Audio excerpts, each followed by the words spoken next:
रूस यूक्रेन युद्ध ने और कुछ सिखाया हो या नहीं, एक चीज तो दुनिया को जरूर बता दी है कि वैश्वीकरण के युग में जब देश उत्पादों के लिए एक बाजार पर आश्रित नहीं रह सकते हैं, तो व्यापार के लिए केवल एक देश की मुद्रा पर कतई निर्भर नहीं रहा जा सकता। युद्ध के बाद स्विफ्ट सिस्टम से रूस को बाहर करने और डॉलर में उसके साथ व्यापार करने पर पाबंदी लगाने जैसे कदमों ने इसे और साफ कर दिया है। भविष्य में ऐसे कदम किसी दूसरे देश के खिलाफ भी उठाए जा सकते हैं और इन कदमों से प्रतिद्वंदी देश की आर्थिक रीढ़ को तोड़कर उन्हें झुकने पर मजबूर किया जा सकता है। देखा जाए तो ये निर्भरता असल में किसी भी देश की संप्रभुता के लिए खतरा है।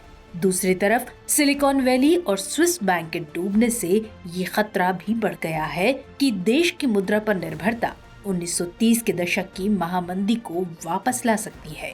ये डर दुनिया के बहुत से देशों को सता रहा है और यही कारण है कि दुनिया में तेजी से डी डॉलराइजेशन की बात हो रही है। भारत, चीन और रूस इसमें नेतृत्वकर्ता की भूमिका निभा रहे हैं, तो साउथ ईस्ट एशिया और खाड़ी देशों के साथ कई पश्चिमी और विकसित देश इसमें सहयोगी बन गए हैं। भारत यूपीआई और रुपए की अन्य देशों तक पहुंच बढ़ाकर अमेरिका की सत्ता को चुनौती दे रहा है, तो वहीं अपनी मुद्रा में अंतर्राष्ट्रीय व्यापार को भी बढ़ावा दे रहा है। रूस और चीन भी अपने पेमेंट सेटलमेंट के द्वारा ऐसे ही कदम उठा रहे हैं। चीन ने कई देशों को युआन में, तो भारत ने रुपए में व्यापार करने के लिए मना भी लिया है। और इसी क्रम में हाल ही में फ्रांस द्वारा भारत की यूपीआई को और संयुक्त अरब अमीरात द्वारा रुपए और दिरहम में आपसी व्यापार के कदम को अपनाए जाने के बाद डी डॉलराइजेशन पर नए सिरे से चर्चा शुरू हो गई है। तो आज के एपिसोड में हम समझेंगे कि डी डॉलराइजेशन आखिर है क्या? क्या भारत और चीन अमेरिका के दबदबे को तोड़ने के लिए साथ आ रहे हैं या आपस में प्रतिद्वंदी बन रहे हैं? क्या भारतीय मुद्रा का अंतर्राष्ट्रीयकरण संभव है? तो ऐसे ही और अन्य सवालों को इस एपिसोड में हम समझने की कोशिश करेंगे, लेकिन सबसे पहले जानते हैं इसकी पृष्ठभूमि को। दरअसल फरवरी 2022 में रूस द्वारा यूक्रेन के खिलाफ युद्ध की घोषणा के बाद मार्च 2022 में रूस को अमेरिका और यूरोप के दबाव में स्विफ्ट सिस्टम प्रणाली से बाहर निकाल दिया गया। स्विफ्ट यानी society for world wide interbank financial telecommunication management system. दरअसल ये दुनिया भर के बैंकों और अन्य वित्तीय संस्थानों के लिए एक विश्वसनीय संदेश प्रणाली है। ये स्वयं पैसे का लेन देन नहीं करता, बल्कि इसके लिए निर्देशात्मक संदेश प्रदान करता है।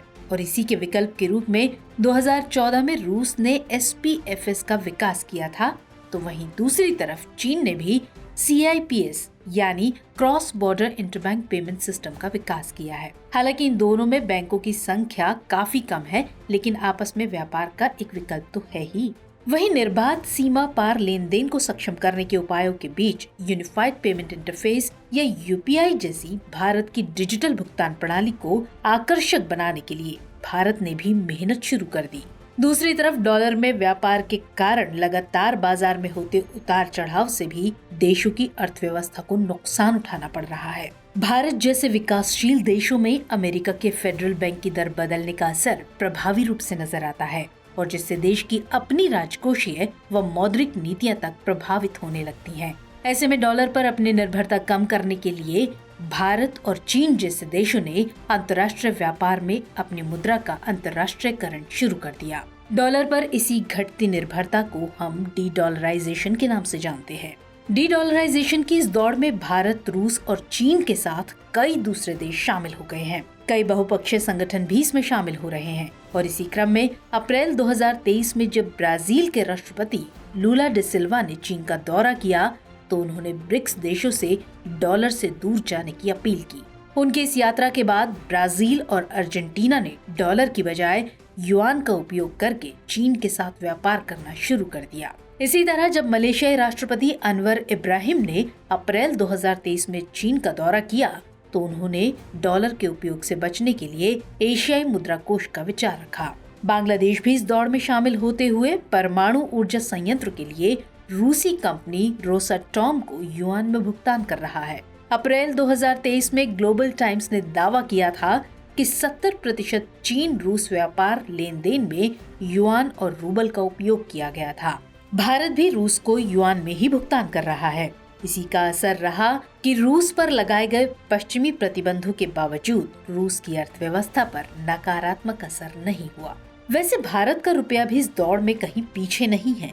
भारत रूस, Malaysia, Singapore, Sri Lanka, Botswana, Fiji, Germany, Guyana, Israel, Kenya, Mauritius, Myanmar, New Zealand, Oman, Seychelles, Tanzania, Uganda, United kingdom जैसे देशों के साथ रुपए में वोस्ट्रो अकाउंट खोल चुका है।